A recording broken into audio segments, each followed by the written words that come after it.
न सखी है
बाबा के महलिया आगिया लगती रे जा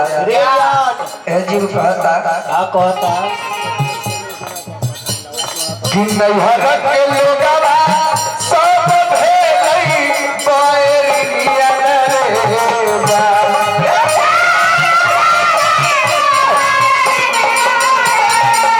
नैहर के बेटवा पुतहिया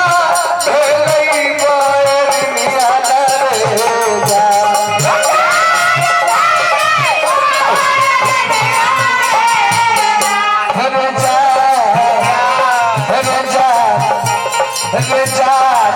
सुती हो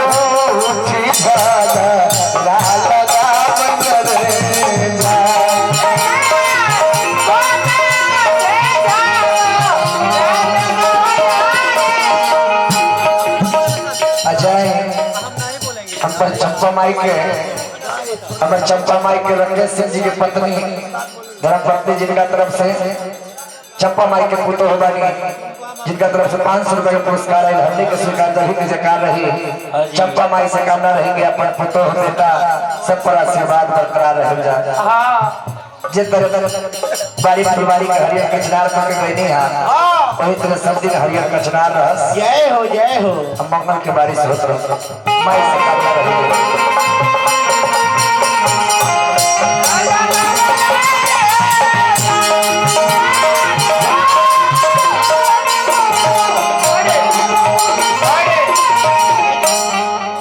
नहीं हरक के लोगवा सब भेले बैरिया रे जा से सूती उठी झगड़ा लगावे रे जा क्या ए जी कहता फुला बाबू हो नहीं हर में माए बाबू ने रखी जा बहुत जहाना में रे जा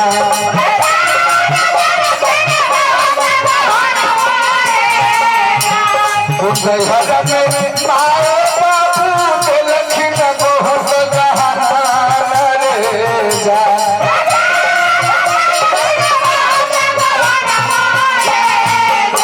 रघु भैया गहना कोन कान के झुमका गर्दन के हंसली ना ना गोड़ में के पाए ना ए भाई ई गहना ना गहना जवन ज्ञान रूपी गहना ए संसार में हमको मिला आज छिना रहा है। आहा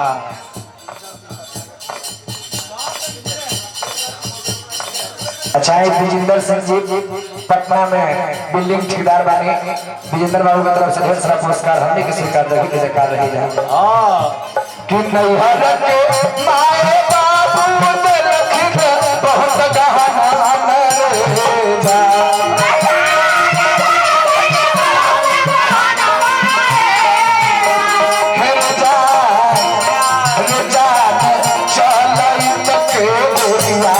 सब छीन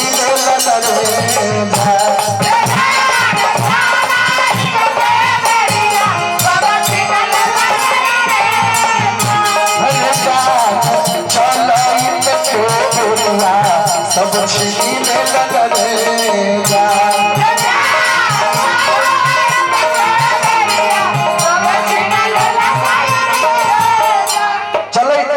सब छिना गई लेकिन जब जनती जे छिना जाए तब का करती कि जब हम जनती है सखिया गहनवा हो गई सपना रे जा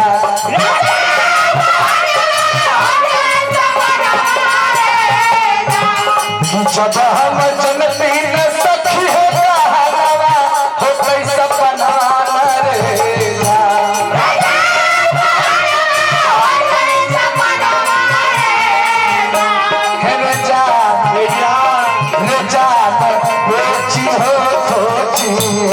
साधु के जुबती रहेगा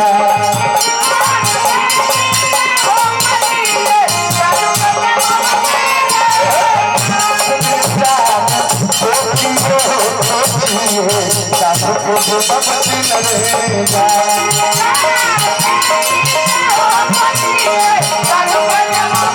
और का तो नहीं कलियो का न हो पुनवा नहीं कोनो भगनी रे जा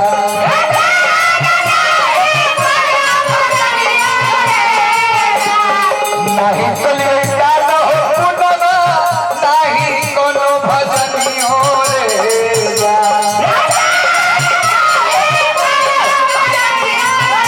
हेरे जा नहीं हो गई साधु सत्संग बोले जा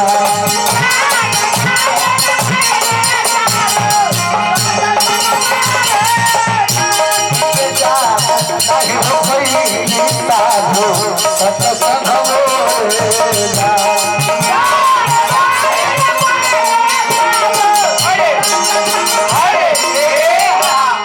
लास्ट में छप लगे धर्म ही तासोई हो गई लगा नीरगुण मन रे जा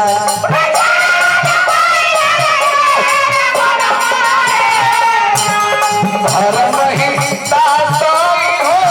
गई लगा नीरगुण मन रे जा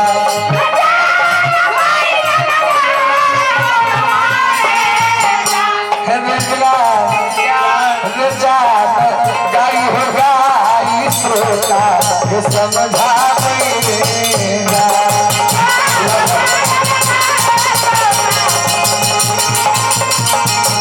गाई हो गाई संतोष समझावे